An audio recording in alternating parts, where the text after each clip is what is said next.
The city skyline glittered with the brilliance of 1,000 lights, each tower a monument to wealth, ambition, and power.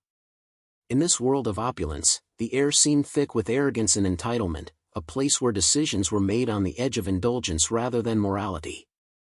At the heart of this glittering empire stood the CEO, a man whose reputation for shrewd business deals and relentless ambition was matched only by the coldness of his heart.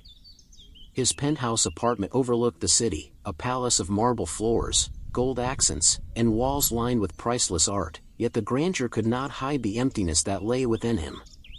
Every corner of his luxurious world seemed polished, perfect, and untouchable, but beneath the glittering surface, there was a moral void that few could perceive until it was too late. Despite the material perfection surrounding him, cracks had begun to appear in his personal life. Marital strain had quietly crept into his relationship, subtle at first, a missed dinner, a forgotten anniversary, a cold glance instead of warmth, but now, the tension had grown so thick it was almost tangible. The mistress, young, cunning, and increasingly influential, had begun to weave her presence into his daily life with unnerving precision, drawing his attention away from the woman who carried his child. Meanwhile, the pregnant wife moved through her days with quiet grace, unaware of the extent of the storm gathering around her. She felt the subtle shifts, the cold distance in his voice, the late-night absences, yet she remained hopeful that love and family would endure. But the audience could sense the impending catastrophe even before she did, the tension between wealth and morality, loyalty and desire, power and betrayal, all pointed toward a dramatic, life-altering event. Every luxury, every sparkling chandelier, every glass of champagne served as a reminder that appearances could be deceiving, and in this world, even the most privileged could be left powerless when the storm finally hit. The mistress was the very definition of calculated charm. Every gesture, every word, every glance was meticulously designed to ensnare. She moved with the grace of someone who knew the power she wielded over men like the CEO, and she wielded it effortlessly. Her beauty was striking, yes, but it was her intelligence and cunning that made her dangerous. She understood the subtle art of manipulation, the whispered compliment at the right moment, the innocent laugh that lingered just long enough, the strategically timed texts that appeared harmless but carried hidden intent. Every interaction was a carefully placed move on a board where her goal was clear: she would dominate the CEO's attention, displace the wife, and secure her own place at the center of his life. At first, her influence seemed harmless, almost playful. She invited him to exclusive events, shared personal confidences, and painted herself as the only one who truly understood his pressures and burdens. Slowly, imperceptibly, she began isolating the wife. She arranged minor coincidences that drew the CEO away, urgent business meetings at odd hours, phone calls that demanded immediate attention, even orchestrated delays that left the wife waiting, anxious and alone. Messages from her were always perfectly timed, planting doubts in the CEO's mind, creating an emotional wedge that grew with each passing day. Small lies, almost invisible in isolation, compounded into a narrative that subtly cast the wife as distant, detached, and unappreciative. The CEO, oblivious at first, gradually succumbed. He found himself laughing more readily at the mistress's jokes, seeking her counsel, and noticing the way her eyes seemed to understand him better than his own wife ever could. Every gesture of loyalty he had once directed at the woman carrying his child was now misdirected, tangled in the web the mistress had so expertly spun. From the wife's perspective, the changes were undeniable, yet terrifyingly insurmountable. She noticed his distracted glances, the late-night departures, the absence of warmth she once took for granted. Her attempts to reach him, to voice her fears, were brushed aside or delayed. Powerless, she watched as the world she had trusted began to crumble quietly around her, the growing shadow of betrayal looming over her vulnerable heart. The CEO's neglect became impossible to ignore as days turned into weeks. What had once been subtle absences and distracted glances had grown into a pattern of deliberate disregard. Every important moment in the wife's pregnancy, the routine checkups, the sudden flutters of discomfort, the anxiety over upcoming medical tests, was met with empty promises or cold indifference. Instead of attending to her needs, he spent his time with the mistress, attending exclusive galas, late-night dinners, and secretive getaways. His presence, once a source of comfort and stability, had vanished, replaced by whispers of luxury and indulgence that excluded the very woman carrying his child. The emotional toll on the wife was profound. Nights were the hardest, silent, echoing with the absence of the man who should have been her protector. She wandered through the house, heavy with exhaustion and anxiety, each creak of the floorboards a painful reminder that she was alone. Her heart ached for reassurance, for the touch of someone who still cared, but instead, she faced empty rooms and unanswered calls. Fear began to creep in, not only for herself but for the tiny life growing inside her. Helplessness weighed on her like a leaden cloak, making every breath a struggle, every day a challenge she had to endure without support.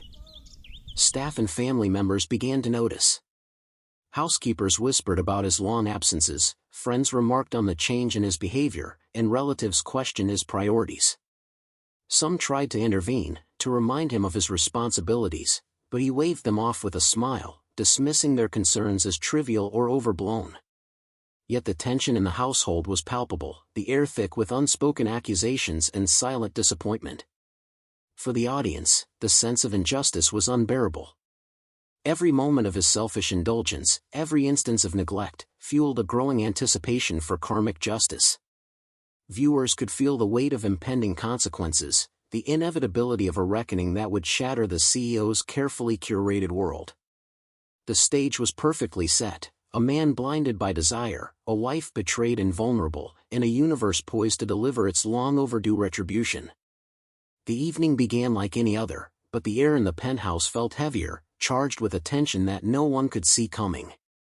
The wife had begun to experience sharp, relentless pains, an unmistakable warning that her body was signaling something urgent. Her breaths came shallow and rapid, each one echoing in the cavernous, silent rooms of a house that should have been a sanctuary but now felt like a prison.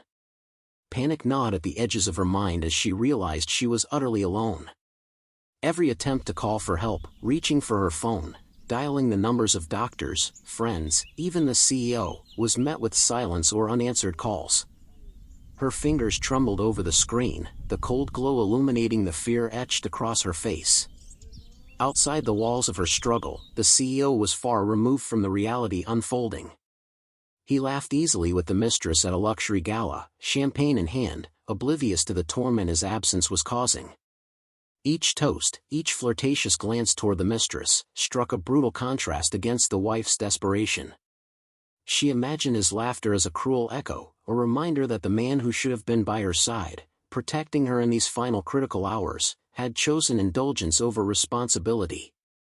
The setting itself seemed to conspire with her anxiety. The penthouse, normally warm and inviting, felt cold and shadowed. The dim lights flickered, casting long, menacing shapes across the marble floors. Outside, the wind howled against the glass windows, a relentless reminder of the world beyond and the isolation she faced within. Even the familiar hum of the city below seemed distant, swallowed by her panic and the oppressive weight of abandonment. Every heartbeat brought a new wave of fear, not just for herself but for the tiny life growing inside her. Tears blurred her vision as she pressed a hand to her abdomen, willing the pain to stop, willing someone to arrive. The emotional weight of betrayal pressed down on her like a physical force, each pang of labor or discomfort a cruel punctuation to the realization that the man she trusted most had forsaken her.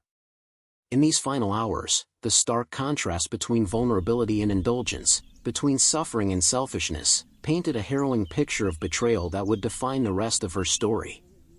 The mistress reveled in her triumph, a sly, victorious smile playing across her lips as she watched the CEO hang on her every word. Every laugh, every shared secret, every flirtatious glance had cemented her hold over him, and she savored it like a fine wine. Her confidence was intoxicating, bordering on arrogance, as if the world itself had bent to her will. In her mind, she had won, not just his attention, but his loyalty, his wealth, and the sense of power that came from knowing she had supplanted the woman who once occupied his life. At lavish parties and exclusive gatherings, she flaunted her influence subtly, allowing others to witness the closeness she shared with the CEO, the easy intimacy of their whispered conversations. Yet beneath the glamour, her cruelty toward the wife was quiet, insidious, and deliberate.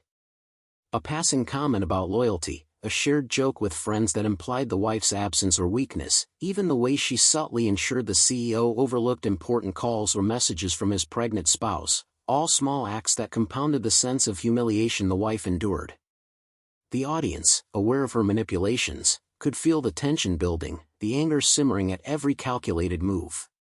Frustration grew with each scene, a longing for justice that hung heavy in the air. The mistress's overconfidence made her vulnerable, but she did not see it yet. Every victory she celebrated, every smirk she cast toward the world, laid the groundwork for a reversal that would come crashing down. The audience could almost sense the karmic forces waiting in the wings, ready to punish arrogance and cruelty in the most satisfying way. Her triumph, though dazzling in the moment, was precarious, teetering on the edge of a reckoning she could neither anticipate nor prevent. The stage was set, the mistress basked in her power, the CEO was blind to the consequences, and the audience waited breathlessly for justice to arrive, knowing that the scales were about to tip. The billionaire rival entered the story with a presence that was impossible to ignore. Known throughout the city for his shrewd intellect, unyielding ambition, and an uncanny ability to predict the moves of others, he was a man who never acted without purpose. His reputation for precision and strategic thinking made him a formidable figure in any boardroom, but it was his instincts outside of business that made him truly dangerous. When news of the CEO's neglect and betrayal reached him, particularly the abandonment of a pregnant wife in her most vulnerable hours, something deep within stirred, a mix of outrage, moral responsibility, and a personal connection that few could understand. He had always harbored a complicated relationship with the wife, one rooted in mutual respect and unspoken history, and now, with the stakes higher than ever, his protective instincts surged. Every detail of her predicament, the isolation, the danger, the humiliation, resonated with him in a way that demanded action. The thought of the twins growing up under the shadow of such callousness fueled a determination that left no room for hesitation. He could not allow the CEO's recklessness and the mistress's cunning to inflict irreparable damage. Observing the unfolding events from a distance, he began crafting a meticulous plan. He considered every variable, the timing of the wife's labor, the locations the CEO and mistress frequented, the potential allies among staff and family who could provide crucial information. Every detail was logged in his mind, analyzed, and used to construct the perfect intervention. His mind worked like a chessboard, each move calculated not just for immediate impact but for long-term consequences. The suspense grew with every passing hour. Readers could sense the tension tightening. The CEO remained oblivious, lost in indulgence, while the mistress basked in her overconfidence. The billionaire rival's impending entry loomed like a storm cloud, promising confrontation, justice, and upheaval. Anticipation built as his presence became inevitable, a looming force of reckoning that would not only protect the vulnerable wife but also shift the power dynamics in ways no one could predict. The stage was set for a collision that would change lives, shake loyalties, and finally deliver the justice that had been simmering beneath the surface. The moment the billionaire rival arrived was nothing short of cinematic, a turning point that shifted the tension from unbearable to electric. The wife, pale and trembling, was alone in the dimly lit penthouse, her body racked with pain and fear as the contractions intensified. Every call for help had gone unanswered, leaving her trapped in a world where despair threatened to overwhelm her. The sound of a car pulling up sharply outside, the sleek engine slicing through the night, brought the first glimmer of hope. He stepped out, calm yet commanding, his presence immediately filling the space with authority and purpose. Inside, the scene was chaotic. The wife struggled to remain upright, sweat beading on her forehead, hands clutching the edges of the furniture for support. Her breathing was shallow, panic sharpening every sensation, and yet, when she saw him, a measure of relief washed over her, mingling with tears of both fear and hope. He moved swiftly, checking her condition with decisive efficiency, issuing instructions with a calm urgency that contrasted starkly with the chaos of her body and the storm raging outside. Each movement, each word, radiated competence and care, a stark contrast to the CEO, who remained oblivious, lost in the indulgence of the mistress, ignorant of the life-and-death moment unfolding just miles away. Paramedics, summoned quickly by the billionaire, arrived to assist, guided by his precise instructions. The medical team's presence added to the tension, the rapid monitoring of vital signs, the careful preparation for imminent labor, and the delicate balancing of panic and precision painting a vivid picture of crisis management. Emotional intensity soared, the wife's gratitude, the palpable relief of having someone capable at her side, and the silent shame that would later plague the CEO all converged into a single, gripping moment. For the audience, the relief was almost tangible. After hours of helpless anticipation, justice had begun to take shape. The billionaire rival's heroism was a direct counterpoint to the CEO's selfishness, a moral contrast that elevated the emotional stakes. This rescue was not only physical, it marked the first real step of karmic justice, a subtle but powerful message that cruelty and negligence could not escape consequence. The stage was now set for the cascading consequences that would inevitably follow, and the audience could finally exhale while still holding their breath for what came next. The confrontation was electric, charged with tension that seemed to make the air itself tremble. The CEO, having finally returned from his indulgent evening with the mistress, stepped into the penthouse, only to be met with the icy, unwavering gaze of the billionaire rival. There was no room for charm or negotiation here, the moment demanded accountability. "Where were you when she needed you the most?" the rival's voice cut through the room, calm but edged with fury. The words landed like blows, exposing a truth the CEO could no longer avoid. The CEO faltered, caught between defensiveness and panic. I had business to handle." "She'll understand." His voice was weak, flustered, betraying the arrogance that had carried him through so many boardroom victories. The billionaire stepped closer, each movement deliberate, commanding presence impossible to ignore. "Business," he snapped, his tone slicing through the flimsy veil of excuses. "You left her to suffer, alone and vulnerable, while you indulged in your selfish desires. You abandoned the person who carried your child, and for what? Your own pleasures?" The mistress, previously confident and untouchable, froze. Her overconfidence dissolved as she realized the magnitude of the situation. Her carefully constructed plan, built on deception and manipulation, was unraveling before her eyes. The stark contrast between her audacity and the rival's righteous indignation left her terrified, her laughter and smirks evaporating under the weight of exposure. As the confrontation intensified, the CEO's lies and secrets were exposed one by one, the missed appointments, the neglect, the empty promises, the deliberate avoidance of responsibility.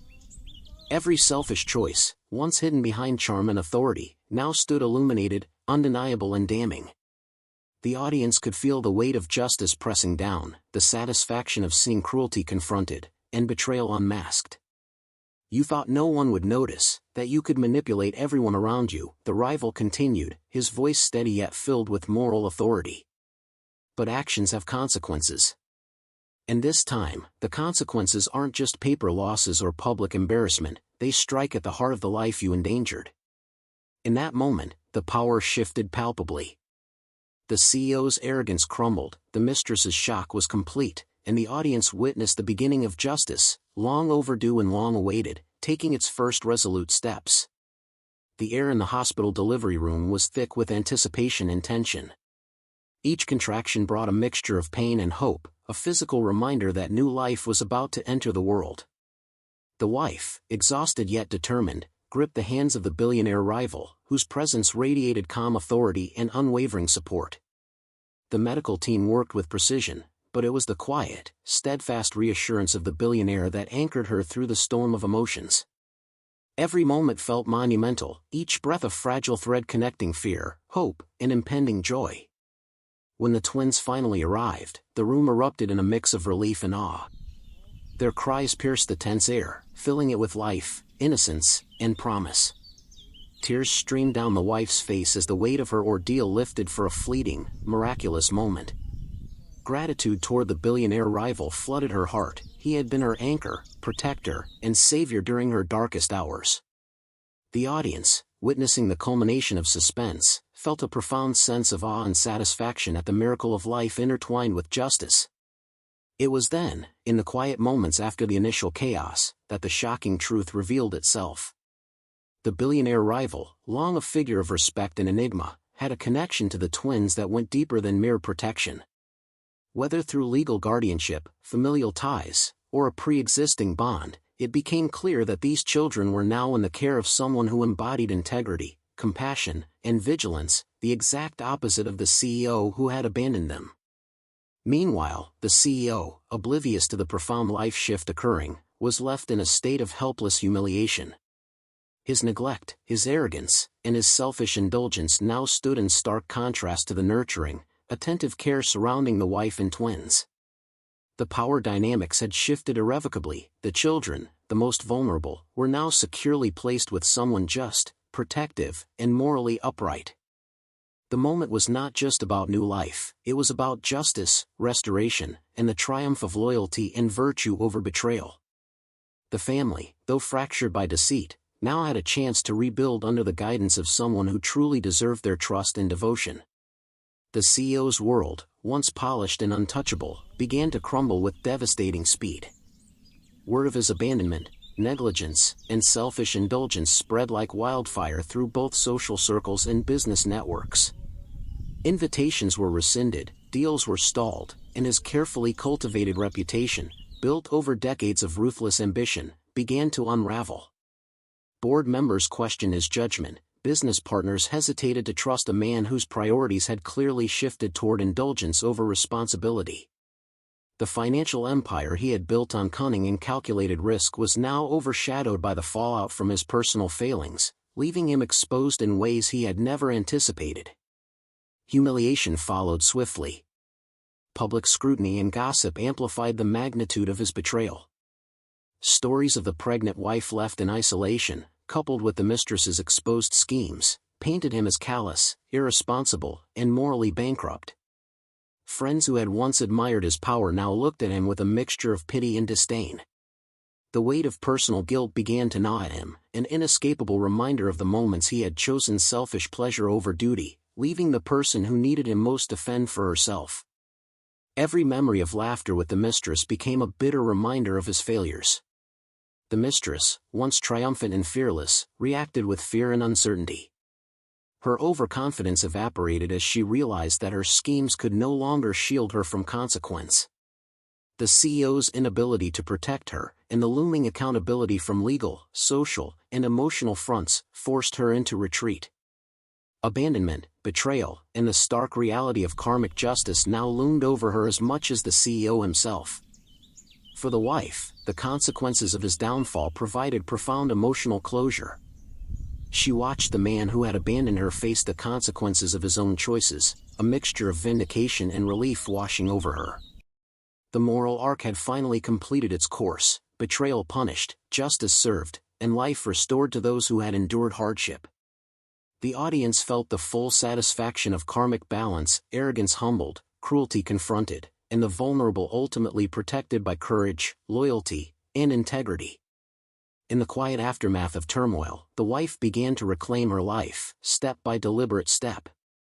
No longer overshadowed by betrayal and neglect, she found herself regaining control over her decisions, her emotions, and the course of her future. Every small choice, what she wore, when she rested, how she managed her daily routines, became a declaration of independence, a reminder that she was no longer a passive participant in her own story. The freedom to act for herself, unburdened by the CEO's selfish whims, brought a profound sense of empowerment and clarity. Her bond with the twins grew stronger by the day, nurtured in an environment of safety, care, and love.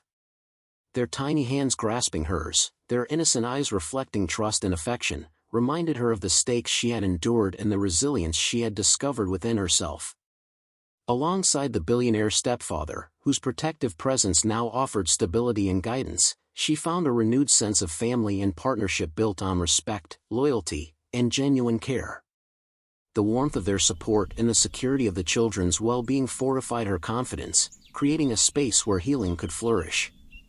Through these experiences, the wife reflected on the lessons life had forced upon her: resilience in the face of betrayal, the unshakable strength to endure hardship, and the recognition of her own self-worth. The trials had tested her, but they had not broken her. Instead, they had revealed an inner power she had never fully recognized. By the time the chapter of her recovery concluded, she stood as a woman transformed, independent, confident, and empowered. Emotional arcs that had begun in fear, isolation, and helplessness now resolved in courage, self-determination, and dignity. The scars of betrayal remained as reminders, but they no longer dictated her life. She had emerged stronger, her future defined not by the failures of others, but by her own choices and unyielding strength. The final chapter brought resolution to every fractured thread of this tumultuous story. The mistress, once arrogant and untouchable, faced the consequences of her schemes. Her social standing, built on manipulation and deceit, crumbled as those she had deceived turned away, unwilling to support her treachery. The CEO, humiliated and exposed, experienced a social and professional exile, his empire of power overshadowed by the moral failure that had defined his choices.